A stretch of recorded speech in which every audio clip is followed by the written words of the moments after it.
Hello. So now we will continue with this document, and we'll move on to consumer price index, and we'll end with the unemployment rate.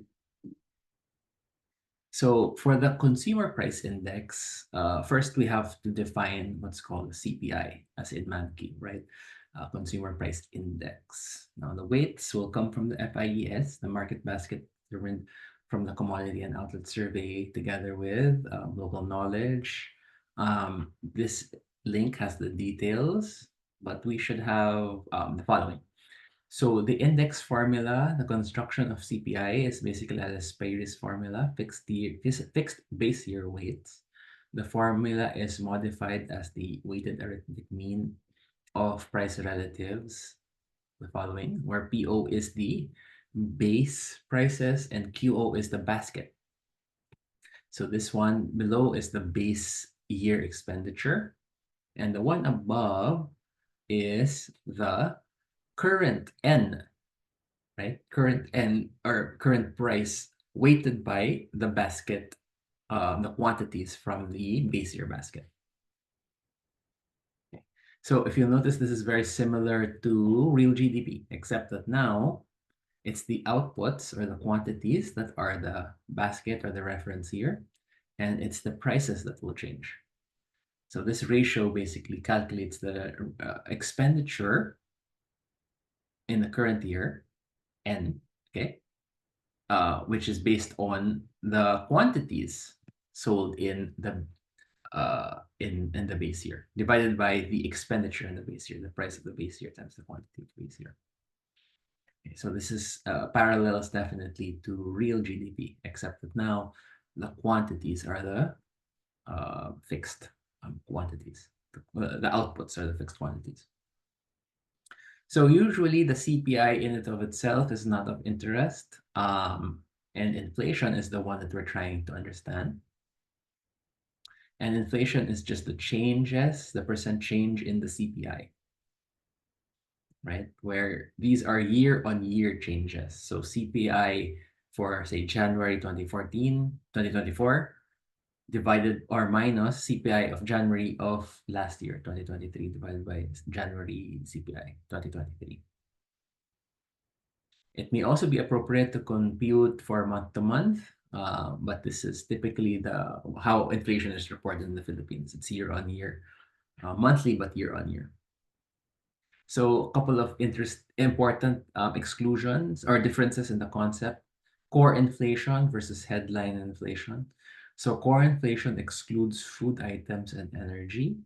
The approach that we are using in the Philippines is called the exclusion method, which computes core inflation simply by taking out the prices of a fixed and pre-specified set of items from the CPI basket. The excluded components are considered to be either volatile or susceptible to supply disturbances, and typically consist of food and energy. So what are the items that are removed? The following items are excluded from core inflation. So here it is: rice, corn, meat, fish, vegetables, petroleum. And these are the different weights. So this table here, the excluded items together account for 22.8% of CPI. So this table here demonstrates how the exclusion method is done. So the headline inflation, which is the total CPI, okay? Change in CPI, I should say, right? Which is the inflation rate. And then you have the different subcategories of expenditure items here. And here's your inflation rate. And each item will have its own inflation rate. The weights will be coming again from the consumption basket, right? So this just means 38.3% of the CPI is based on food and non-alcoholic beverages, and so on and so forth. So food happens to be the largest basket, 38.3, and so on.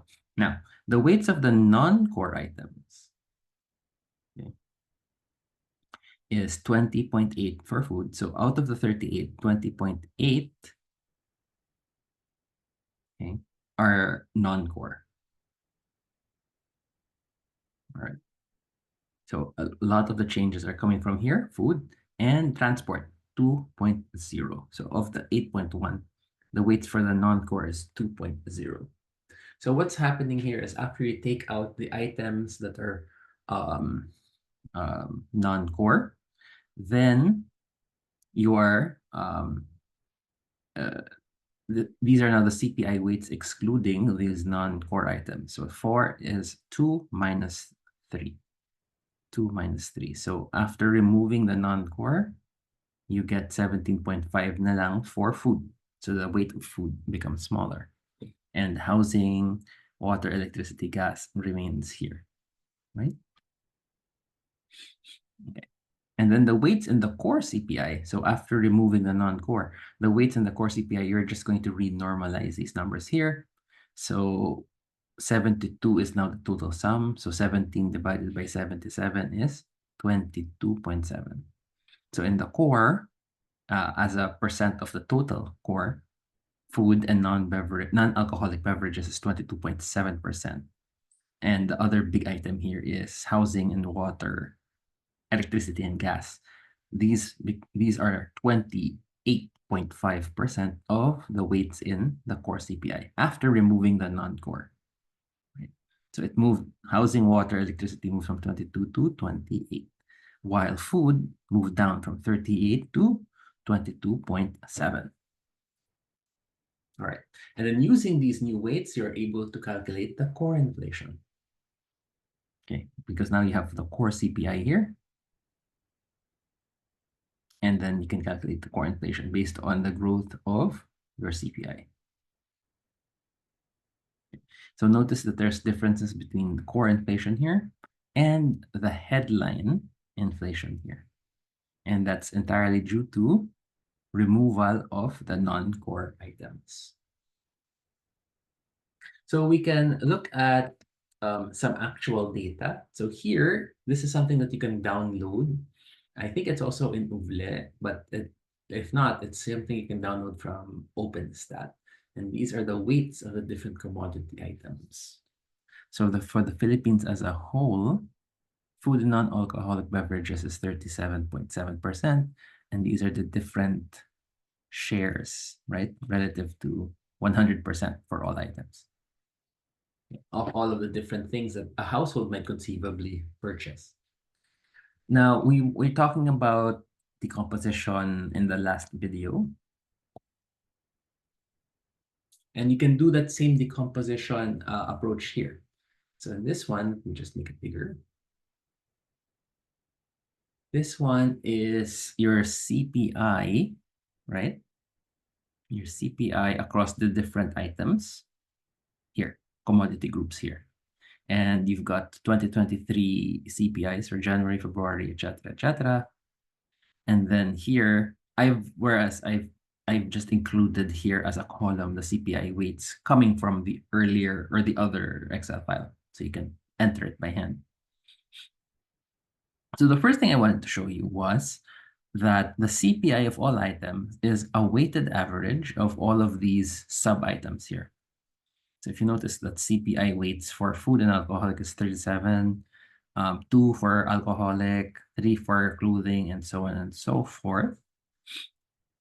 You can multiply the weights by the CPI of each item, and this is what you get.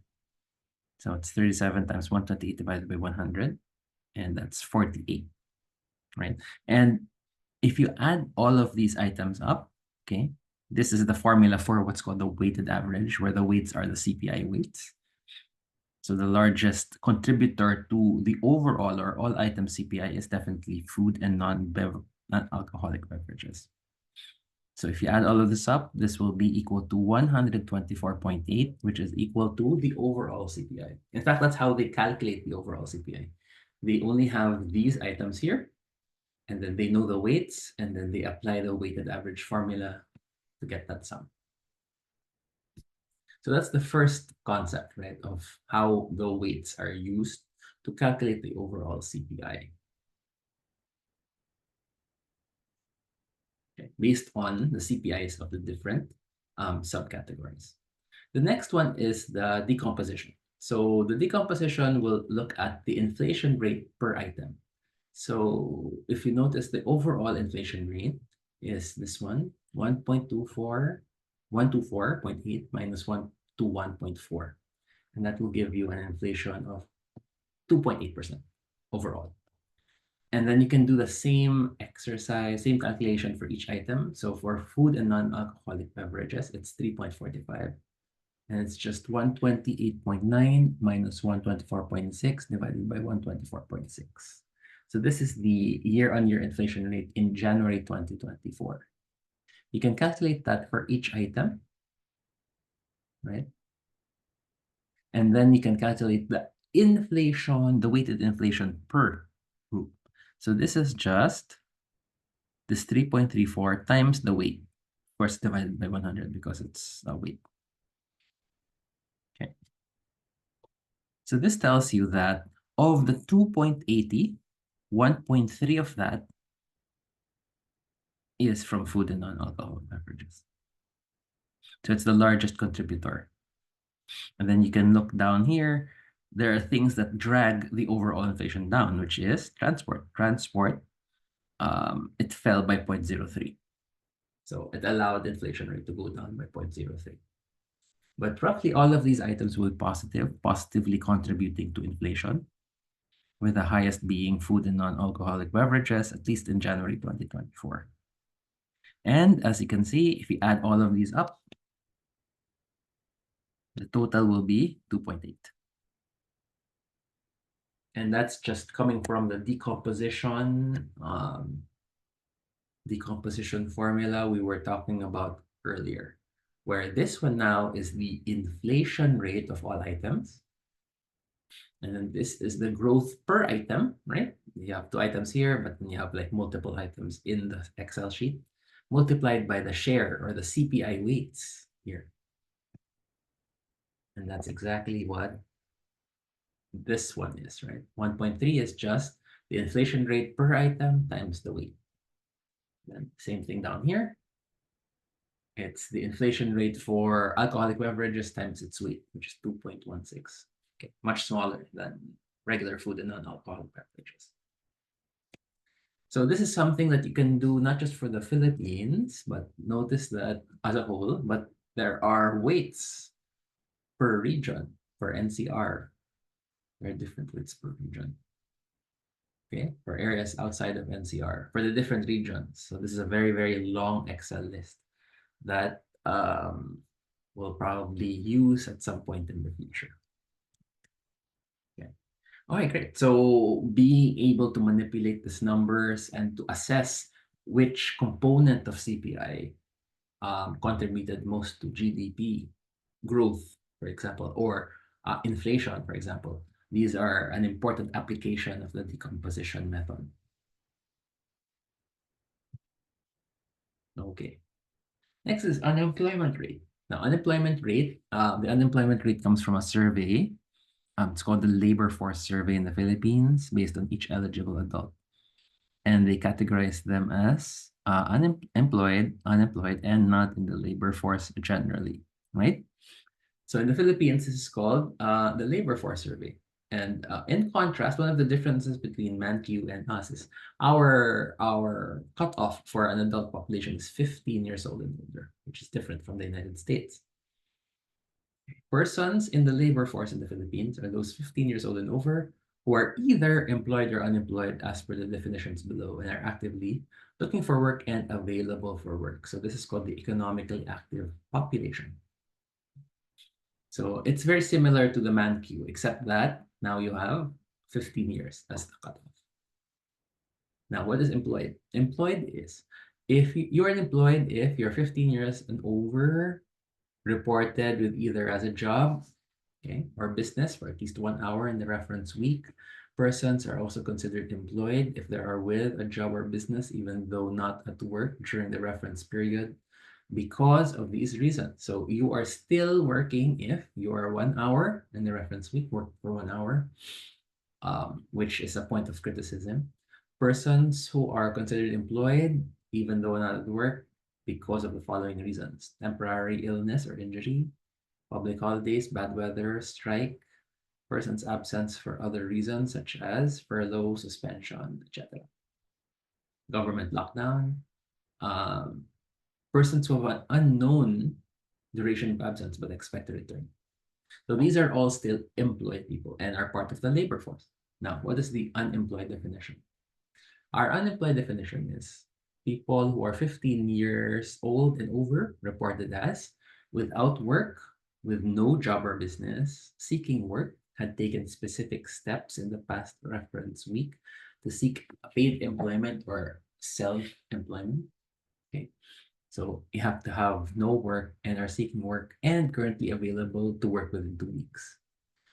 Or possibly not seeking work because of the following reasons. So non-availability for work because you're tired or you believe no work is available, temporary illness or disability, bad weather, waiting for a rehire or job recall, awaiting results of previous job application, lockdown, or community quarantine.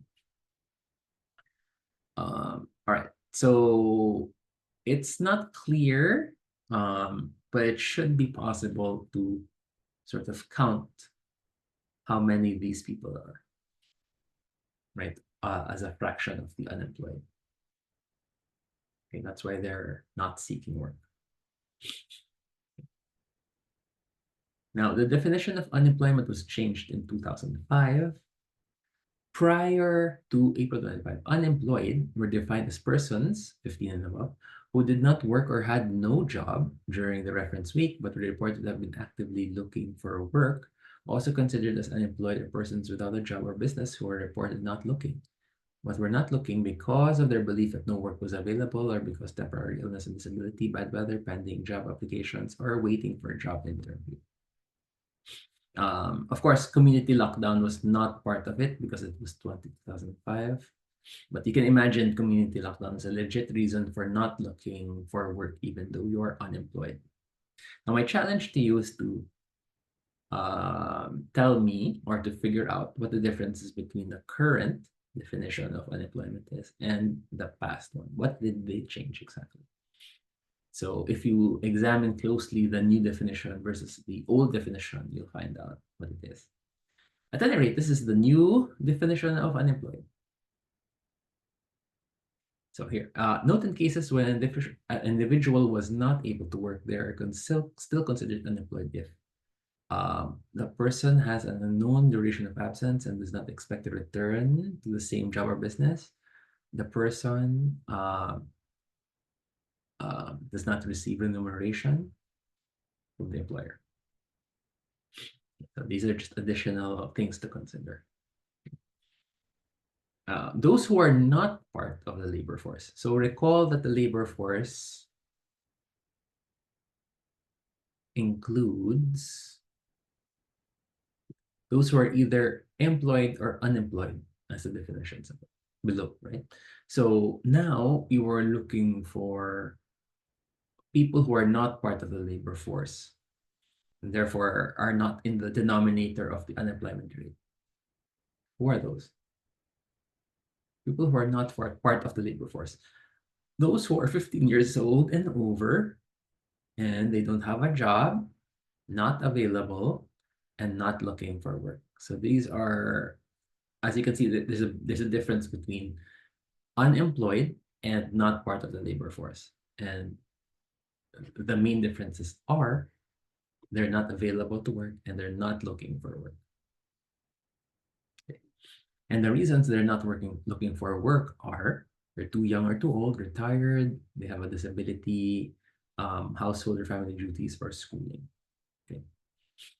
So those are the differences between, it tracks pretty much ManQ, right? A couple of other differences, right? In the Philippines, we have what's called underemployment. So this is something that we track, which is something that the United States and other developed economies do not track. So in the Philippines, we also measure underemployment. An underemployed person refers to an employed person, based on the definition above, who expressed the desire to have additional hours of work in their present job, or to have an additional job, or to have a new job with longer working hours. So these are people who have a job but would want more of it. So you have a visibly unemployed and invisibly underemployed. So if you are visibly underemployed, you refer to employed persons who work less than 40 hours and wanted additional hours. Um,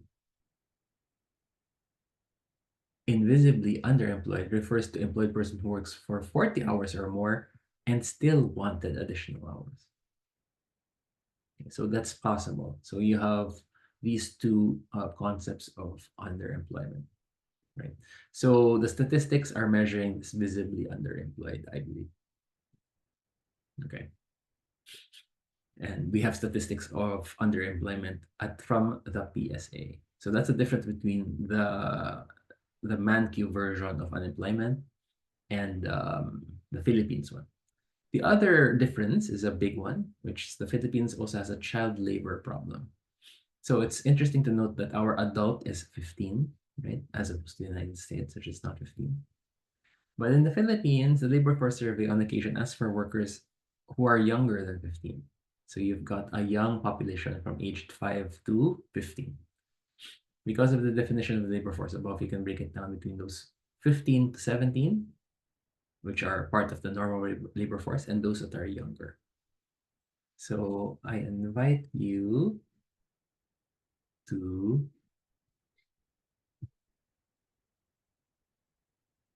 look at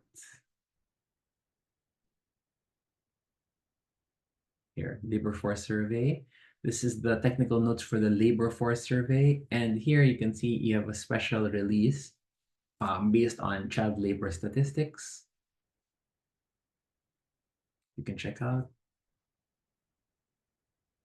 And every so often, it's not necessarily super up to date, but they will update the working children situation. So in 2022, the proportion of working children aged 5 to 17 was 4.7%.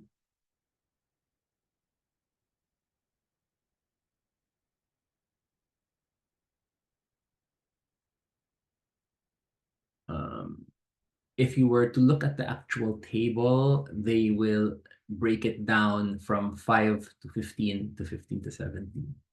I was looking for that here, but they don't have it here in their main table. So yeah, you can take a look at the total number working, proportion of children per region, and we can check that out. You can download the data and look at it.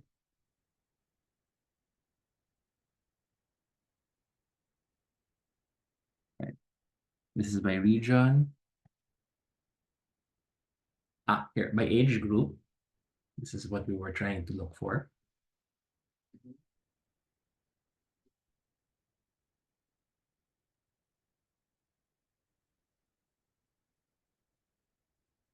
So these are the different age groups, 5 to 14, then 15 to 17. And they separate it precisely because of the fact that this is technically part of the labor force already. And these are the ones who are technically child labor. So 271 out of 872, and this is our thousands, these are the estimates for child labor for the entire Philippines. Okay, so of course, technically it is,